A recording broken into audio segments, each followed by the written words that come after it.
अच्छा, यहाँ पे हम न्यूमेरिकल वो एमसीक्यूज जो थे आप लोगों के पेपर के, उसके सॉल्यूशन के लिए हम आए हैं और देख रहे हैं वो क्वेश्चंस हम पहले सॉल्व कर रहे हैं जो कि मैक्सिमम जो थे वो रॉन्ग हुए। तो उसमें जो पहला क्वेश्चन है वो क्वेश्चन नंबर 63 है, जो कि आपके पास सीरीज एंड पैरेलल कॉम्बिनेशन से रिलेटेड।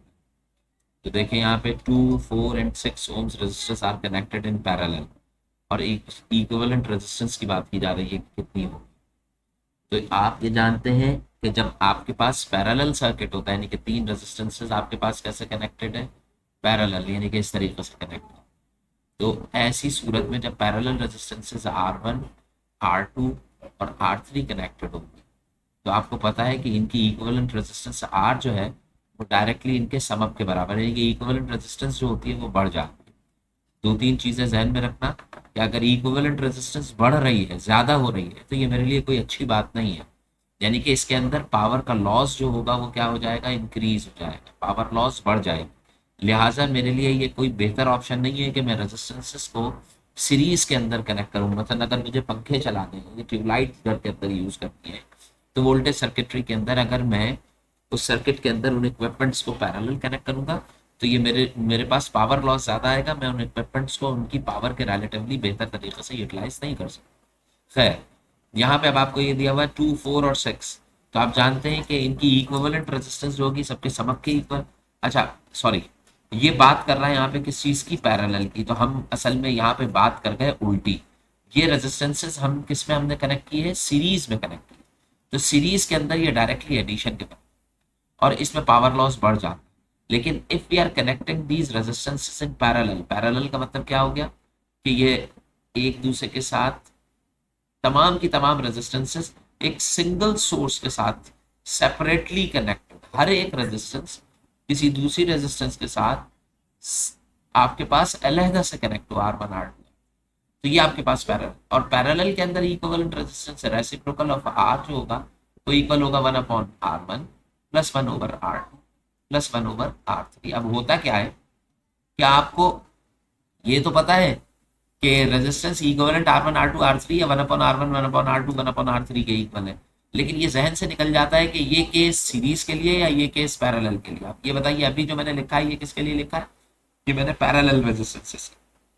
यहाँ पे देखो कोई फिगर भी नहीं बनी हुई है जिससे अंदाजा लगाया जा सके, सिर्फ वर्ड से आप पहचान लेंगे। तो अब यहाँ पे बताइए मेरे पास फॉर्मूला ये, इसके अंदर पावर लॉस जो होती है वो मिनिमम होती है। अगर मैं पैरेलल के अंदर देखूंगा तो मेरे पास पावर लॉस कम से कम आएगी। कम से कम होने का मतलब क्या है कि हर एक इक्विपमेंट जो है जो अपनी मैक्सिमम कैपेसिटी के साथ क्या होगा, यूटिलाइज होगा। अगर मैं उन्हें मसलन आपके घरों में जितने पंखे हैं या ट्यूबलाइट्स हैं उन सबको पैरेलल कनेक्ट इसी वजह से किया जाता है कि आपकी जो सर्किट है वो मिनिमम रेजिस्टेंस ऑफर करे और आपका पावर लॉस जो है वो मिनिमम हो, यानी कि मैक्सिमम एनर्जी यूटिलाइजेशन है। तो बताइए भाई, आप इसको सॉल्व कर लो तो आपके पास 1/R इज इक्वल टू, यहाँ पे लिख लेंगे 1/2 प्लस 1/4 प्लस 1/6। तो अब इसका एलसीएम आ जाएगा। एलसीएम क्या आएगा, 2, 4 और 6, तो 12 आ जाएगा लगभग, है ना। क्या आएगा 12। तो 2 एकम 2, 2 6 12, 4 3 12, 3 एकम 3 और ये 6 2 12। तो ये आपके पास आ जाएगा। अगर आप इनको एडअप करते हैं तो 6 और 3 9 और 2 11, यानी कि 11/12 आंसर आएगा 1/R का। बताइए इफ यू कैलकुलेट R तो R किसके बराबर आएगा, 12/11। 12/11 का मतलब क्या हो गया कि ये ऑलमोस्ट 1.1 के इक्वल आएगा ओम्स रेजिस्टेंस। तो बताइए जो equivalent resistance, combined resistance in तीनों की मिला के आ रही है वो 1.1 आ रही है, यानी कि वो सबसे कम रेजिस्टेंस से भी छोटी है, यानी कि 2 ओम से भी कम है। तो इसका आंसर क्या होगा, 11/12 ओम्स होगा। तो 11/12 ohms B would be the correct answer. आप में से ज्यादातर बच्चों ने क्या किया है कि इन तीनों को ऐड करके डायरेक्ट लिख दिया है, जब और या फिर ये किया है कि 1/R करके 1/R की वैल्यू 11/12 आई है और उसको 11/12 सॉरी 12, ये मैंने गलत लिख दिया है, ये आंसर 12/11 होगा। बच्चों ने क्या किया, ये 11/12 को ही मार्क कर दिया कि भाई यही आंसर आ गया, जो कि गलत हो जाएगा। आपका आंसर 11/12 नहीं है, ये चीज बराबर है 1/R के। जब आप इसे पलटेंगे तो आपके पास R की वैल्यू आई, जब आप इसे पलटते हैं तो आता है 12/11 ओम्स। यहाँ पे 11/12 1/ओम्स आएगा, तो इसका मतलब क्या 1/ओम्स आंसर नहीं हो सकता, क्योंकि 1/r है। तो आप क्या करेंगे, आपको r की वैल्यू फाइंड आउट करनी है, तो आपने इसको 12/11, मैं दोबारा से समझ लीजिए कि आप लोगों ने ये किया था कि यहाँ पे वैल्यूज डाल के, जो मैंने किया था वही आप, कि यहाँ पे वैल्यूज डाल के इसको कैलकुलेट करके 11/12 आया, तो यहाँ पे 11/12 देखा और आंसर मार्क कर दिया, जबकि गलत होगा जो मैंने किया। करना क्या था कि 11/12 कैलकुलेट करने के बाद इसका रेसिप्रोकल लेंगे ताकि आर की वैल्यू आए, जो कि 12/11 आया, तो 12/11 को बात करेंगे, 11/12 को बात नहीं किया। अच्छा, इसके बाद जो नेक्स्ट न्यूमेरिकल है वो है 29। तो चले भाई, अब हम चलते हैं 29 के, चलते चलते ये हम पहुंच गए 29। Which of the following material has the highest value of dielectric constant. Dielectric constant जो होता है उसकी हाईएस्ट वैल्यू जो होती है, अगर आप देखें तो डाइलेक्ट्रिक कांस्टेंट की हाईएस्ट वैल्यू, यानी कि डाइलेक्ट्रिक कांस्टेंट का मतलब क्या हो गया कि जो आपके पास कैपेसिटिव कांस्टेंट, कैपेसिटेंस जो होती है उसकी वैल्यू वेरिएट करती है, चेंज होती है। तो ये जो क्वेश्चन है ये नॉलेज बेस्ड क्वेश्चन है, और आपको पता होनी चाहिए कि इन सब के अंदर जो सेरेमिक मटेरियल होता है उसकी डाइलेक्ट्रिक कांस्टेंट वैल्यू बुक से आप देख सकते हैं कि ग्लास, ऑयल और वैक्यूम के अंदर इसकी वैल्यूज कम होंगी, लेकिन सेरेमिक अगर हमने प्लेट्स के दरमियान रिप्लेस कर रहा हूँ तो उसकी कैपेसिटेंस जो होगी कैपेसिटर की, you will get maximum value. ठीक है ना, आगे चले। इसके बाद क्वेश्चन नंबर आ रहा है 83। तो अब हम 83 पे चलते हैं, और ये हम 83 पे पहुंच गए। देखिए क्वेश्चन नंबर 83, ये भी आपके पास सीरीज कॉम्बिनेशन से, अब बताइए इससे पहले वाला क्वेश्चन पैरेलल कॉम्बिनेशन पे था, अब ये क्वेश्चन जो है वो सीरीज के ऊपर है कि एक 2 ओम का रेजिस्टेंस सप्लाई किया और एक 1 ओम रेजिस्टेंस सप्लाई किया, 2 ओम और 1 ओम, यानी कि ये है आपके पास 2 ओम रेजिस्टेंस और ये है आपके पास 1 ओम रेजिस्टेंस। भाई बताइए 12 वोल्ट अगर यहाँ से आ रहा है तो आप जानते हैं कि वोल्टेज जो होता है वो डिस्ट्रीब्यूट होता है, वोल्टेज ड्रॉप होगा।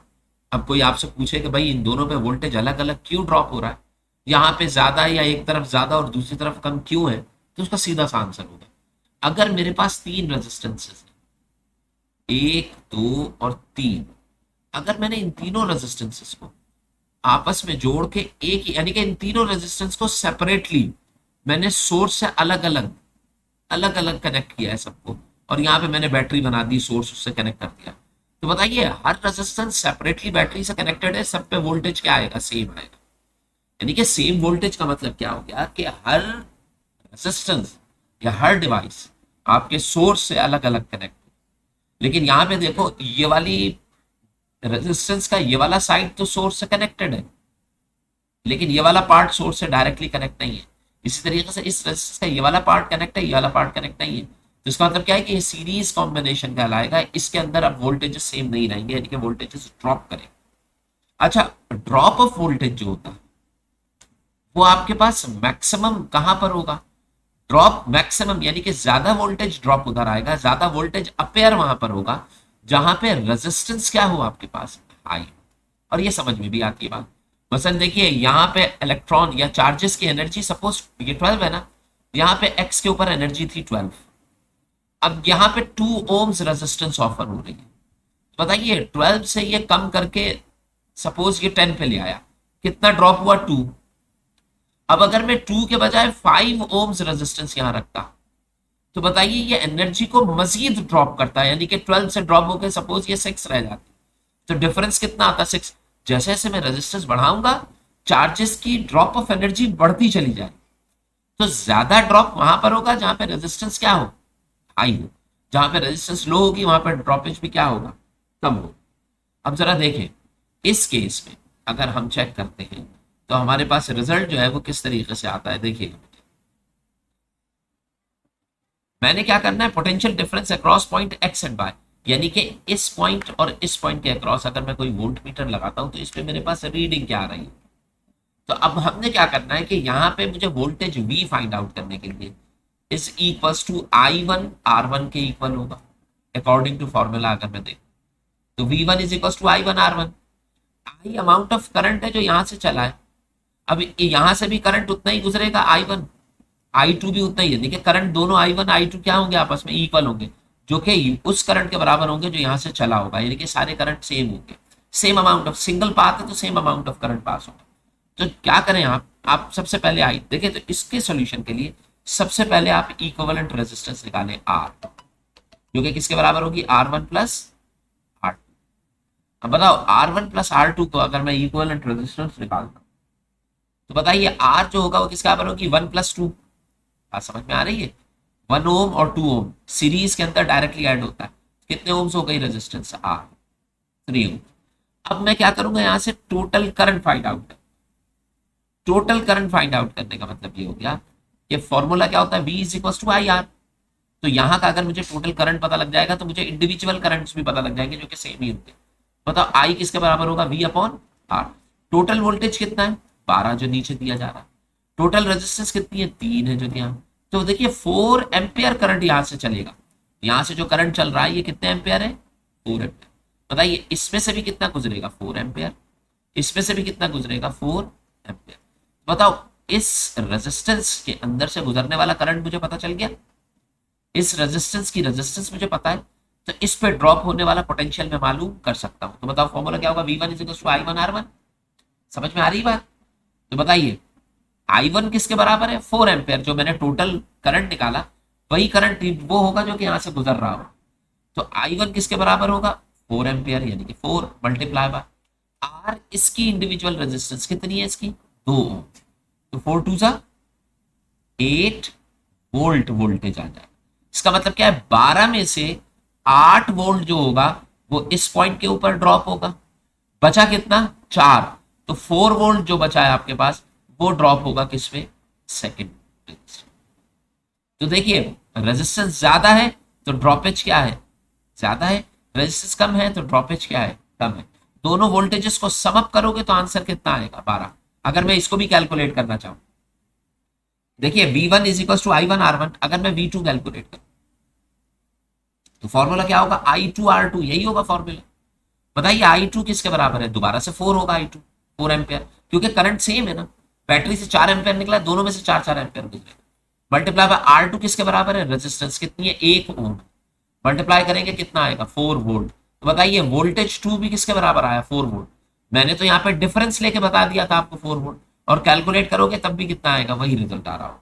तो इस तरीके से हम सीरीज कॉम्बिनेशन के लिए इसको हम सॉल्व कर सकते हैं। तो बताइए 12 वोल्ट में से 8 वोल्ट यहाँ पे अपेयर होगा, 4 वोल्ट अगर मैं इधर भी वोल्ट मीटर लगाता हूँ पैरेलल में तो कितना एम्पेयर आ रहा होगा, 4 वोल्ट। सही। अगर मैं वोल्ट मीटर इस पॉइंट पे और इस पॉइंट पे लगाता हूँ, ए यहां पर यू लगाऊं, यानी कि पॉइंट एक्स से लेके पॉइंट जेड के दरमियान वोल्ट मीटर लगाता हूं, तो इसका मतलब क्या है कि आप वोल्टेज फाइंड आउट कर रहे हैं due to the drop, due to the application of 2 resistors, 2 ohm और 1 ओम के ऊपर क्या है, बताओ इसके ऊपर ड्रॉप होने वाला कितना है, 4, इस पर 8, इस पे कितना है, 4, तो 8 और 4 12। तो इसका मतलब क्या, एक्स और वाई के दरमियान ड्रॉप ऑफ पोटेंशियल क्या होगा, 12 वोल्ट।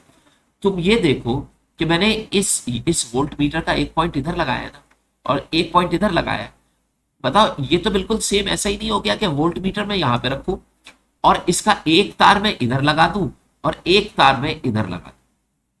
बताइए ये वाली चीज और ये वाली चीज सेम हुई ना, क्योंकि दरमियान में ये वायर आ रहा है जिसके दरमियान में कोई रेजिस्टेंस नहीं है, तो मैं इसको स्लाइड करके नीचे लाऊं और यहां रख दूं।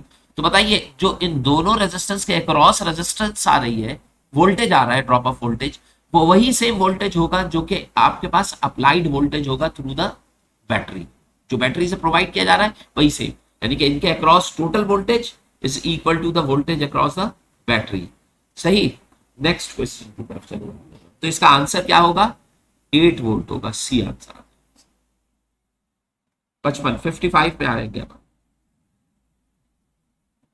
तो हमने पैरेलल और सीरीज के अंदर दोनों, पैरेलल कॉम्बिनेशन का सॉल्यूशन हमने नहीं देखा है, पैरेलल कॉम्बिनेशन का सॉल्यूशन हम नहीं देख सके, लेकिन इसके अलावा अब यहां पे देखिए क्वेश्चन नंबर 55। देखिए 55 के अंदर कॉन्सेप्ट क्या दिया जा रहा है कि एक मेटालिक वायर, इसके अंदर रेजिस्टेंस का कॉन्सेप्ट दिया जा रहा है कि resistance of a metallic wire या कंडक्टर क्या होता है। देखिए किसी भी वायर के अंदर करंट जो होता है वो क्या करता है, फ्लो करता है, आई। जब मैं इसमें से इलेक्ट्रॉन्स या करंट को फ्लो कराऊंगा और ये करंट इसमें से फ्लो कर रहा हो, तो इस वायर के अंदर internally, that is the property of material, इस मटेरियल की प्रॉपर्टी होगी कि ये जो इलेक्ट्रॉन्स होंगे इनको ट्रैवल करने में कुछ रेजिस्टेंस ऑफर होगी, कुछ ऑपोजिशन ऑफर होगी। जो रेजिस्टेंस होगी वो इलेक्ट्रॉन की मोशन या मूवमेंट के अगेंस्ट होगी, इस तरफ। समझ में आती है? इसके मुखालिफ सिम्बल। तो ये जो रेजिस्टेंस ऑफर हो रही है जो कि against the flow of electron है, अगर आप इस रेजिस्टेंस को देखते हैं तो इस रेजिस्टेंस को हम basically resistance of a conductor कहते हैं। ठीक है, ये जो रेजिस्टेंस होती है इसको मैं रिप्रेजेंट करता हूं किस चीज से? आर से। और आर से रेजिस्टेंस को रिप्रेजेंट करने का मतलब क्या हो गया कि अगर मैं कंडक्टर की लेंथ को जितना बढ़ाऊंगा रेजिस्टेंस क्या होती जाएगी? बढ़ती जाएगी। बताइए, जितना लंबा वायर होगा उतनी ज्यादा रेजिस्टेंस होगा, जितना छोटा वायर होगा उतनी रेजिस्टेंस कम। लंबी रोड के ऊपर अगर आप ट्रेवल कर रहे हैं तो आप कोने तक पहुंचते पहुंचते थक जाएंगे ज्यादा, इसका मतलब क्या? ज्यादा रेजिस्टेंस ऑफर हुई, आपने अपनी एनर्जी को ज्यादा लूज कर। जबकि अगर लेंथ कम है, अगर आपका स्कूल करीब है तो आप जल्दी पहुंच जाएंगे, आप थकेंगे भी नहीं। तो इसका मतलब क्या है कि अगर आपका पाथ लॉन्ग है, लेंथ ऑफ द वायर ज्यादा है, तो रेजिस्टेंस ज्यादा। दूसरा, रेजिस्टेंस जो होती है वो इनवर्सली प्रोपोर्शनल होती है किस चीज के? आपके क्रॉस सेक्शनल एरिया। आप ये बात जानते हैं कि मैं छोटे के बजाय अगर तार यहां पर मैं मोटा ले लूं, मसलन इतना मोटा वायर ले लूं, अब ये बताओ ये इतना मोटा वायर होने का मतलब क्या है कि इसमें से गुजरने वाला करंट बआसानी एक कॉर्नर से दूसरे कॉर्नर के ऊपर क्या पहुंच जाएगा? आराम से पहुंच जाएगा। तो अगर करंट एक कॉर्नर से दूसरे कॉर्नर पे आराम से पहुंच रहा है तो इसका मतलब क्या है? रेजिस्टेंस रिड्यूस हो गई। इसका आंसर सिंपल सा ही हो सकता है कि अगर एक सड़क है वो पतली सड़क है तो उसमें से करंट जो होगा या गाड़ियां जो होंगी वो मुश्किल से गुजरेंगी। लेकिन अगर मैं सड़क को चौड़ा कर दूं, बढ़ा दूं, तो आप जानते हैं कि अब एक ही वक्त में ज्यादा से ज्यादा पैसेंजर या कार जो है वो यहाँ से ट्रेवल कर सकेंगे। इसका मतलब क्या है कि जितना मोटा तार होगा रेजिस्टेंस उतनी क्या होगी? कम। और जितना पतला तार होगा जैसे, बताइए इन दोनों को जब मैंने मर्ज किया था तो मेरे पास आया था R is proportional to L and inversely to A. जब प्रोपोर्शनैलिटी का साइन हटाया था तो हमने लिखा था आर इज इक्वल टू एक कांस्टेंट लाए थे। इस कांस्टेंट को हमने कौन सा कांस्टेंट कहा था? रो कहा। रो हमने फिर इसको क्या कहा था? एल ओवर ए। एल ओवर ए। बताइए, ये जो रेजिस्टेंस आर है इसको मैं कहता हूं रेजिस्टेंस, और इसकी यूनिट जो होती है वो क्या होती है? ओम में मेजर किया है, जो कि सिंपल ऑपोजिशन फोर्स होती है। समझते हैं? जबकि यहां पर ये जो रो है ये कहलाएगा रेजिस्टिविटी। रेजिस्टिविटी कांस्टेंट, यानी कि ऐसी रेजिस्टेंस जो कि चेंज ना हो, कांस्टेंट रहे। इसको हम क्या कहते हैं? रेजिस्टिविटी कांस्टेंट, जो कि कांस्टेंट रहेगी, चेंज नहीं होगी। यानी कि अगर तुम लेंथ को बढ़ाओ या लेंथ को कम करो, no effect on resistivity. Area को बढ़ाओ या एरिया को कम करो, नो इफेक्ट ऑन रेजिस्टिविटी। ये इसका मेजर सेंस है, कॉन्सेप्ट है।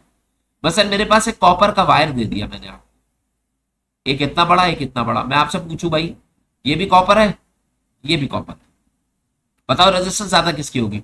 तुम फौरन कहोगे रेजिस्टेंस ज्यादा किसकी होगी? Second wire. इसकी कम होगी, इसकी ज्यादा होगी। लेकिन मैं तुमसे पूछूं अच्छा बताओ रेजिस्टिविटी, रो की वैल्यू किसकी ज्यादा होगी? तुम कहोगे नहीं, दोनों की क्या है? कांस्टेंट। रेजिस्टिविटी बिल्कुल वैसा ही होता है जैसे किसी मटेरियल या किसी सब्सटेंस की डेंसिटी होती है। मसलन मैंने आपको बताया था कि पूरे समंदर की डेंसिटी जो होगी वाटर की वो सेम होगी। अगर आपने उस समंदर के अंदर से ग्लास के अंदर अगर आपने उसका पानी ले लिया है तो इसकी डेंसिटी रो की वैल्यू और पूरे समंदर की डेंसिटी सेम होगी, जबकि ये पानी की क्वांटिटी कम है। रेजिस्टिविटी, डेंसिटी ये बिल्कुल वैसा ही होती है जैसे किसी देग के अंदर नमक होता। मसलन बिरयानी आपने पकाई है, कोई सालन बनाया है, तो उस देग के अंदर जो नमक होगा वो हर जगह क्या होगा? यकसा होगा, एक जैसा होगा। आप एक चमचा खा के बता देंगे कितना है, आपको पूरी देग खाने की जरूरत है। तो बिल्कुल इसी तरीके से जो रो है वो हमेशा क्या रहेगा? कांस्टेंट रहेगा।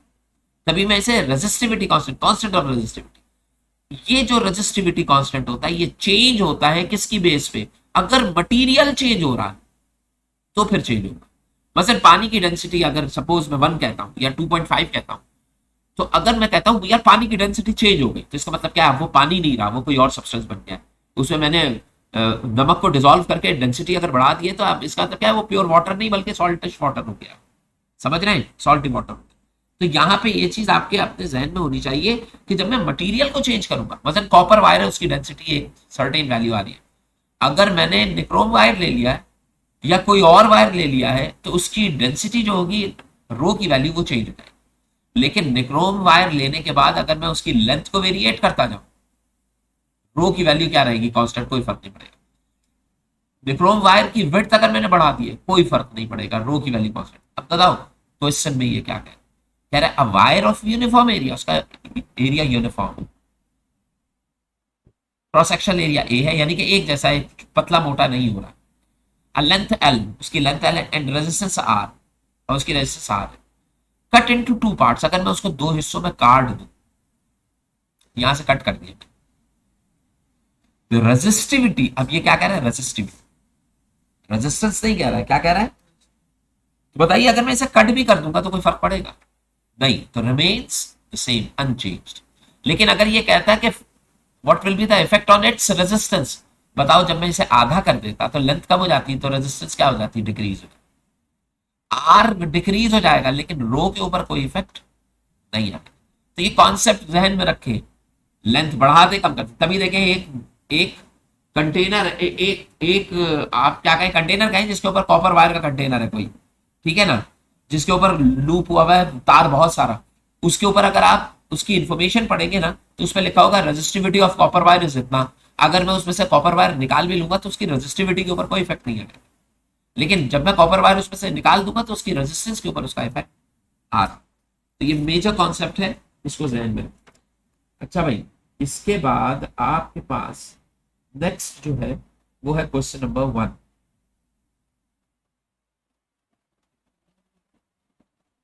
क्वेश्चन नंबर 1 में आपको जो दिया है वो बताओ, ये भी सही नहीं किया, ये जहालत की इंतहा है, क्या करेगा। The force between two charges is 120, दो चार्जेस हैं जिनके दरमियान फोर्स जो है, एक चार्ज ये है, इसको बना लिया करें तो खुद ही समझ में आ जाए। एक चार्ज ये है, एक चार्ज ये है, दो चार्जेस हैं, सपोज एक Q1 है और एक Q2 है, इनके दरमियान फोर्स जो आ रही है वो आ रही है 120 न्यूटन, ये आ रही है फोर्स। अब फोर्स आने का और चार्जेस स्टैटिक हैं तो कूलम्स लॉ इस्तेमाल होगा, ये आराम से आप समझ सकते हैं, ठीक है, कूलम्स लॉ, यानी कि Q1 Q2 over R square. अब बताओ भाई, इनके दरमियान फोर्स जो है 120 न्यूटन है। इफ अब 120 न्यूटन आ रही है फोर्स, मुझे पता लग गया कि एफ जो है वो कितना आ रहा है, 120 न्यूटन, सही।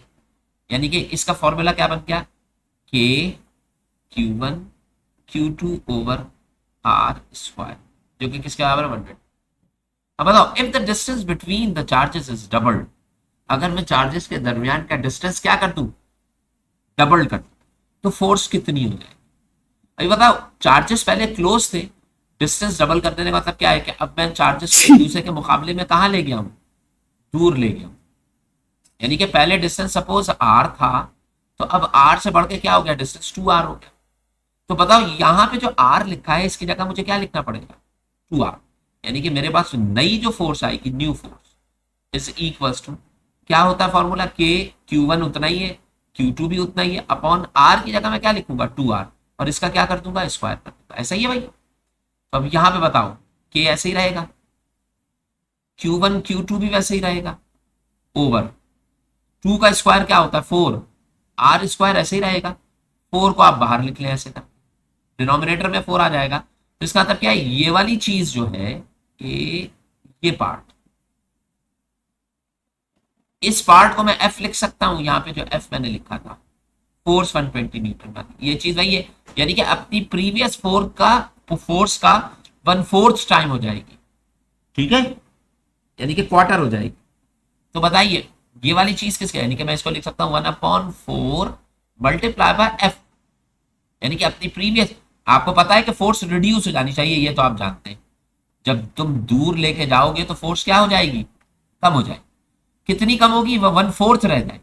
1/4 रहने का मतलब क्या हो गया, क्या आंसर क्या था, 120, एफ किसके बराबर थी, फोर्स 120 थी, डिवाइडेड बाय 4 कर लेंगे तो आपके पास आंसर क्या आ जाएगा, 4 3 12, तो 30 Newton would be the answer. तो यहाँ पे आंसर क्या होगा, 30 न्यूटन।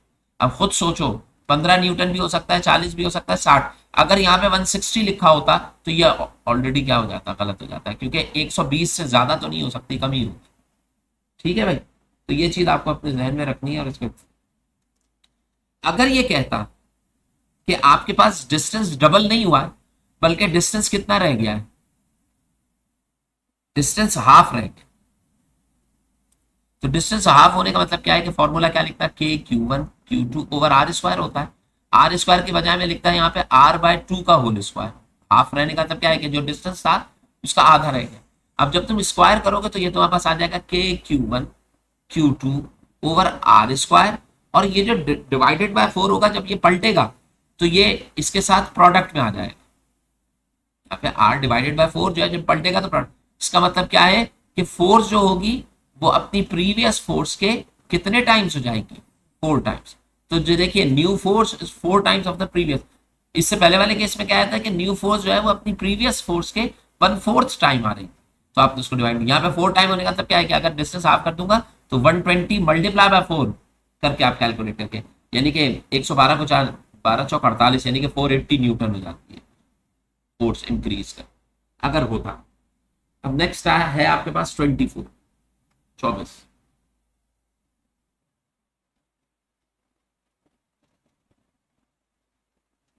अब इसमें देखें three capacitors of each capacitors, अच्छा नहीं ये तो कैपेसिटर का है, इसको रहने दें क्वेश्चन डिफरेंट था, ये मैंने चेंज करवाया। आगे चले आप देखें तो 37, ये क्वेश्चन वो था कैपेसिटेंस का, कैपेसिटर के कॉम्बिनेशंस का था जो हमने किया नहीं था, ये मैं आप लोगों को करवा दूँ।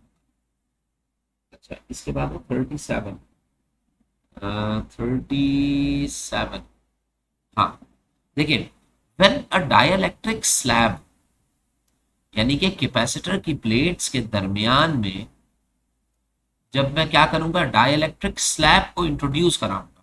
यहाँ पे मैंने क्या किया, एक डाइलेक्ट्रिक कोई भी पेपर या ऑयल में डिप किया हुआ पेपर या कोई भी माइका या कोई भी ऐसा डाइलेक्ट्रिक सब्सटेंस या ग्लास, इनके दरमियान में जब मैं प्लेस करता हूँ तो उससे होता क्या है, then the potential difference between the plates. ये मैंने आपको बताया था कि जब हम इसको प्लेस करते हैं तो इन प्लेट्स के ऊपर फर्दर स्पेस क्रिएट हो जाती है, किस चीज की, चार्जेस के स्टोरेज के लिए स्पेस क्रिएट। तो स्पेस क्रिएट होने का मतलब क्या है कि इन दोनों के दरमियान डिफरेंस जो होगा, डिफरेंस ऑफ पोटेंशियल, वो क्या हो जाएगा, पोटेंशियल इसका ड्रॉप हो जाता है। ड्रॉप हो जाने का मतलब क्या है कि पहले पोटेंशियल, ड्रॉप हो जाने का मतलब क्या है कि जो ओरिजिनल पोटेंशियल होता है उससे गिर जाता है, कम हो जाता है। क्यों कम होता है, क्योंकि आपने पहले प्लेट्स रखी नहीं होती। जब आपने डाइलेक्ट्रिक को रिमूव किया तो यहाँ का पोटेंशियल बी और यहाँ का पोटेंशियल दोनों क्या हो गए, सेम हो गए। यहाँ दोनों के पोटेंशियल, जब आपने प्लेट नहीं रखी थी और प्लेट को आमने सामने रखा था और डाइलेक्ट्रिक प्लेस नहीं किया था, तो दोनों का यहाँ का पोटेंशियल और इस प्लेट का पोटेंशियल सेम हो गया। डिफरेंस क्या आ रहा था, डी की वैल्यू क्या आ रही थी, जीरो आ रही थी। पोटेंशियल वोल्टेज डिफरेंस जो था वो जीरो आ रहा। आपने जैसे ही डाइलेक्ट्रिक प्लेस किया तो ये चार्जेस जो इस प्लेट के ऊपर थे वो क्या हो गए, एक सर्टेन ऑर्डर में अरेंज हो गए। यहाँ पे क्या चीज हो गई, फर्दर स्पेस क्रिएट हुई। जब स्पेस क्रिएट हुई तो इसका मतलब क्या है कि यहाँ पे पोटेंशियल तो हाई रहा, ऊपर पोटेंशियल क्या हो गया, लो हो गया। अब जब मैं डिफरेंस लूंगा इस लो का हाई के साथ, यानी कि लो को मैं सब्ट्रैक्ट करूंगा किस में से, हाई में से, बताइए कम में से ज्यादा को माइनस करोगे तो डिफरेंस ऑफ पोटेंशियल वी की वैल्यू क्या आएगी, नेगेटिव आएगी। तो इस नेगेटिव के थ्रू हम ये कहते हैं कि पोटेंशियल क्या हो जाता है, ड्रॉप। बस अपने जहन में और दिमाग में ये चीज रखिएगा कि अगर दो प्लेट्स के दरमियान में मैंने कोई डाइलेक्ट्रिक प्लेस नहीं किया तो आप जितना पोटेंशियल देते जाएंगे, एक वक्त आएगा जब प्लेट्स फिलअप हो जाएंगी, अपनी कैपेसिटी कंप्लीट कर लेंगी, उन पर मजीद जगह नहीं रहेगी, तो दोनों प्लेट का पोटेंशियल और सोर्स का पोटेंशियल क्या हो जाएगा, सेम हो जाएगा। लेकिन जैसे ही आप डाइलेक्ट्रिक को प्लेस करेंगे इन बिटवीन, तो क्या होगा, प्लेट्स के अंदर चार्जेस फर्दर अरेंज्ड होंगे, उनके अंदर कैपेसिटी प्लेट की बढ़ेगी, और बढ़ने के बाद जो प्लेट का पोटेंशियल होगा वो फर्दर रिड्यूस कर जाएगा, कम हो जाएगा, क्योंकि चार्जेस को सोर्स से प्लेट पे डिपॉजिट होने, तो प्लेट का पोटेंशियल कम होगा, सोर्स का पोटेंशियल ज्यादा होगा। डिफरेंस के अंदर आप क्या कहेंगे कि तो पोटेंशियल होगी ड्रॉप्ड, सही। तो यहाँ पे ड्रॉप्ड होने का मतलब क्या है कि पोटेंशियल जो होगा वो डिक्रीज हो जाएगा, ठीक है ना। आगे चले भाई, 37 के बाद आ रहा है आपके पास 26, 26। अच्छा नहीं, 26 भी हम नहीं करेंगे क्योंकि ये भी इक्विवेलेंट कैपेसिटेंस से रिलेटेड है। इसके बाद आ रहा है 41, 41।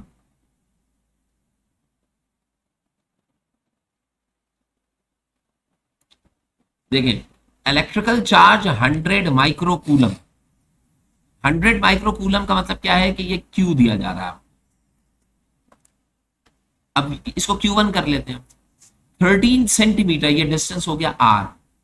अपार्ट फ्रॉम अनदर चार्ज एक और Q2 चार्ज है जो कि कितना है 16.9 माइक्रोकूलम, ये Q2 हो गया। फोर्स बिटवीन देम तो आपने F मालूम करना, तो F is equals to K Q1 Q2 over R square. K की वैल्यू क्या है 9 इंटू 10⁻9 कॉन्स्टेंट होती है आपको पता है। Q1 कितना है 100 माइक्रोकूलम, माइक्रो का मतलब क्या होता है 10⁻⁻6 मल्टीप्लाई बाय Q2 क्या है 16.9, 16.9 माइक्रो का मतलब क्या होगा 10⁻⁻6 कूलम और डिवाइडेड बाय आर का स्क्वायर। आर देखिए 13 सेंटीमीटर लिखा है तो मैं इसको लिख सकता हूं 13 सेंटी का मतलब क्या होता है 10⁻⁻2। ठीक है, और इसका हम क्या करते हैं आर का स्क्वायर, तो मैं इस पूरी टर्म का क्या करूंगा स्क्वायर। अब देखो ये 100 है, 9 ये 6 और 6 12 हुआ, और ये 9 में ये 100 है, ये डबल जीरोस 9 के साथ एडअप होंगे तो ये हो जाएगा 9 मल्टीप्लाई बाय 16.9 ऐसे ही रहेगा मल्टीप्लाई बाय। अब बताइए पॉजिटिव नेगेटिव्स को एडअप करें, 9 और 2 11 और 6 और 6 12, -12 और +11 तो क्या होगा -1। ठीक है, और डिवाइडेड बाय यहाँ पे 13 का स्क्वायर जो होता है 169 होता है, और यहाँ पे 10 रेज़ टू द पावर 2 2 का क्या होगा -4। अब बताइए इस 60 इसको यहाँ पे अगर आप डिवाइड करते हैं तो 16.9 1 16 और इसको 10 से करेंगे तो यहाँ पे क्या आ जाएगा 10 आ जाएगा। तो ये आपके पास बचा 9 into 10 raise to the power -1 divided by ये जो आपको दिया हुआ है ये क्या है 10 और यहाँ पे क्या है -4, तो यहाँ पे क्या बन जाएगा -3। ठीक है, ये +1 है और -4 एडअप होंगे तो क्या बन जाएगा -3 ऊपर जाएगा तो 9 into 10 raise to the power -2, -2 का मतलब क्या है सॉरी +2 हो जाएगा क्योंकि +3 बनेगा, +3 और -1 +2, +2 का मतलब क्या हुआ 100, तो 9 की क्या बन जाएगा 900। 900 जो है आपके पास क्या चीज आ रही है न्यूटन फोर्स आ रही है।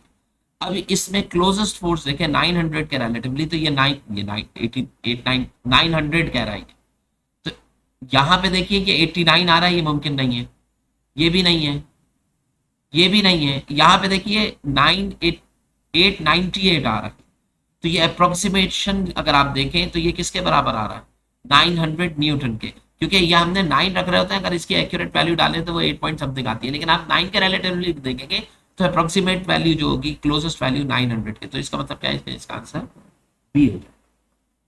इसके बाद क्वेश्चन जो आ रहा है आपके पास 65 ऐसा नीचे 65 के अंदर क्या कह रहे हैं कि 3 बल्ब्स आर रेटिंग, 3 बल्ब्स हैं आपके पास जो कि रेट किए गए हैं कितने पे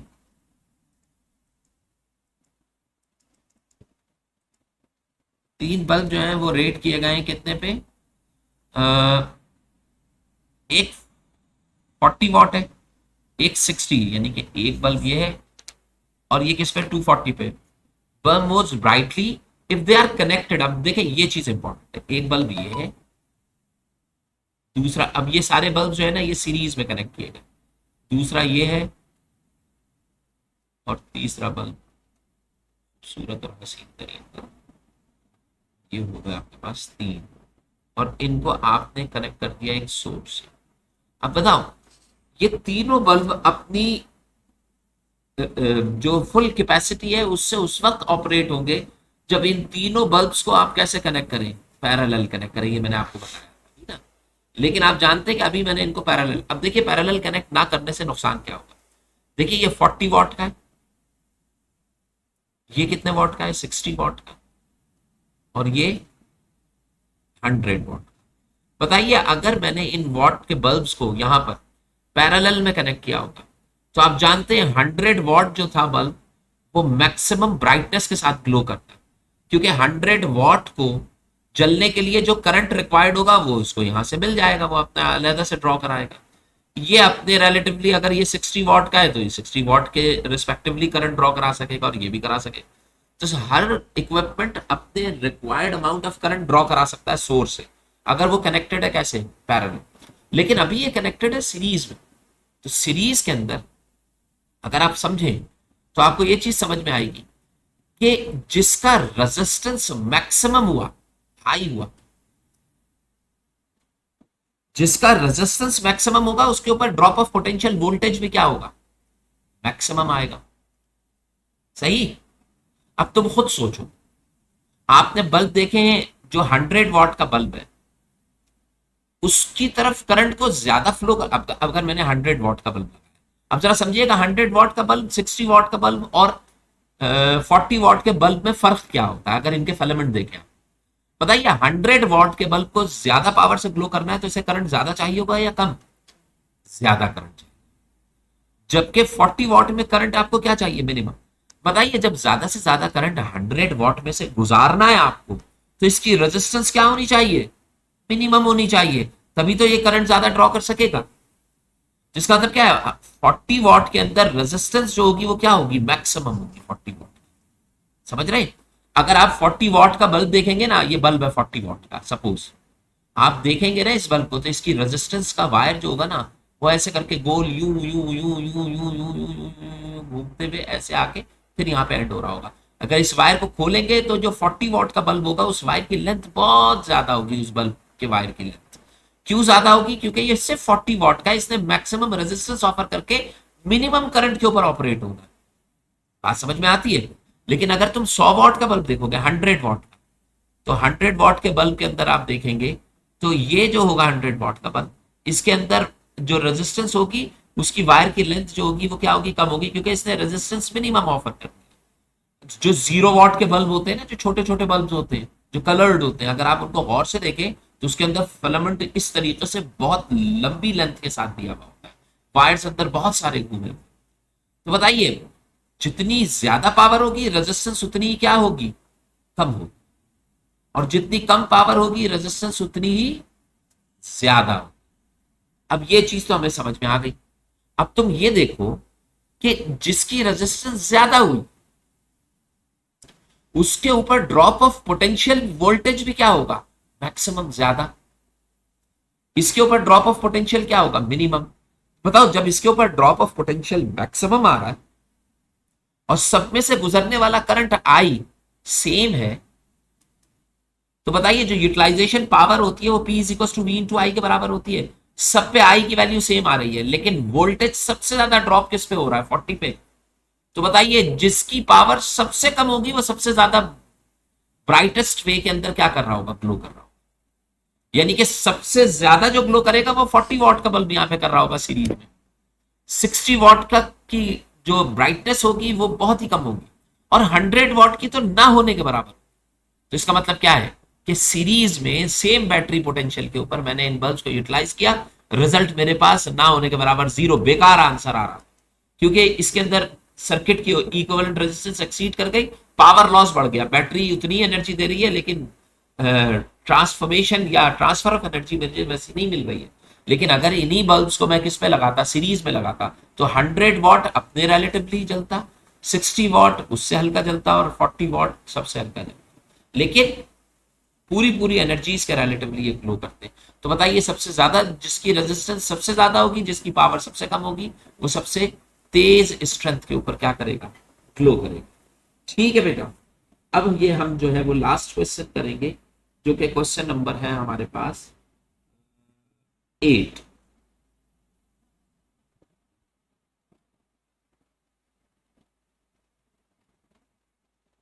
question number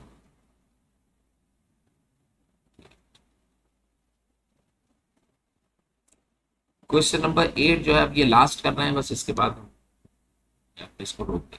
If a sheet of paper is inserted between the plates of an air, भाई ये कैपेसिटर है, इस कैपेसिटर की प्लेट्स के दरमियान में अगर मैं एक पेपर शीट प्लेस कर दूं, एक शीट प्लेस कर दूं, तो बताइए क्या चीज प्लेस कर रहा हूं मैं, डाइलेक्ट्रिक प्लेस कर रहा हूं।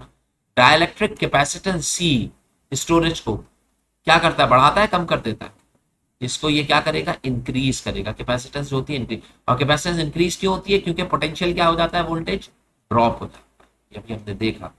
तो बताइए the capacitance will increases, will increase, ठीक है ना, कैपेसिटेंस जो होगी वो क्या हो जाएगी, बढ़ जाएगी। तो बस इसको हम यहीं तक रखते हैं, तो नेक्स्ट टाइम आगे जो है वो